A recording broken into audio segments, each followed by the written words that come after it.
Hello friends, welcome to my channel. আশা করি তোমরা সকলে খুব ভালো আছো, আমিও ভালো আছি। আজ আমি তোমাদের জন্য নিয়ে এসেছি পটল চিংড়ি। গরম মানেই বাজারে কিন্তু পটলের সম্ভার, আর সেইখান থেকেই আজ আমি তোমাদের দেখাচ্ছি পটল চিংড়ির রেসিপি। কিভাবে বানাচ্ছি চলো দেখে নিই। প্রথমে আমি ওভেনটা অন করে নিলাম। এবার একটা কড়াই বসিয়ে দিয়ে দিচ্ছি মাস্টার্ড অয়েল। তেলটা গরম হলেই আমি এর মধ্যে দিয়ে দেব টুকরো করে কেটে রাখা আলুটা একটু লাল করে প্রথমে ভেজে নেব। এই রান্নাটা আমি মাস্টার্ড অয়েল দিয়ে করছি, তোমরা চাইলে কিন্তু রিফাইন অয়েল দিয়েও করতে পারো, তবে মাস্টার্ড অয়েল দিয়ে করলে এর স্বাদ খুবই ভালো হবে। আলু ভাজা হয়ে গেছে, তুলে নিয়েছি। এবার দিয়ে দিচ্ছি টুকরো করে কেটে রাখা পটল।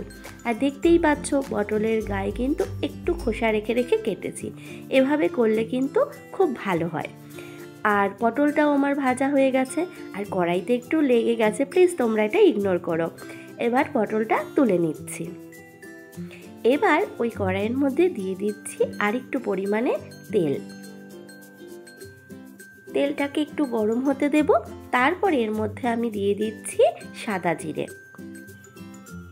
জিরেটা একটু লাল লাল হলেই আমি দিয়ে দিচ্ছি চিংড়ি মাছটা ভালো করে বেছে পরিষ্কার করে নুন এবং হলুদ মাখিয়ে রেখেছিলাম, সেটা আমি এর মধ্যে দিয়ে দিলাম এবং এটাকে আমি অল্প করে ভেজে নেব।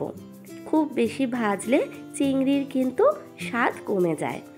দেখো এটা ভাজা হয়ে গেছে। এবার এর মধ্যে আমি দিয়ে দেব প্রথমে আমি যেই মশলাটা দিচ্ছি সেটা হচ্ছে আদা, রসুন, পেঁয়াজ এবং টমেটো, আর অর্ধেক আমি এখানে পেঁয়াজ অ্যাড করেছি, সেটা বেটে দিয়ে দিলাম।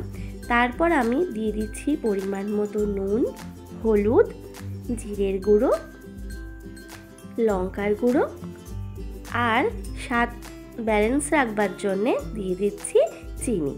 এবার আমি একটু এটা কষিয়ে নেব। তোমরা অবশ্যই সবজির পরিমাণ অনুযায়ী সমস্ত মশলাগুলো বাড়িয়ে বা কমিয়ে দেবে।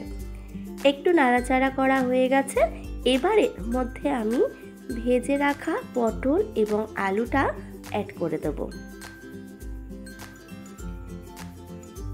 এবার আমি ভালো করে এটাকে কষিয়ে নেব।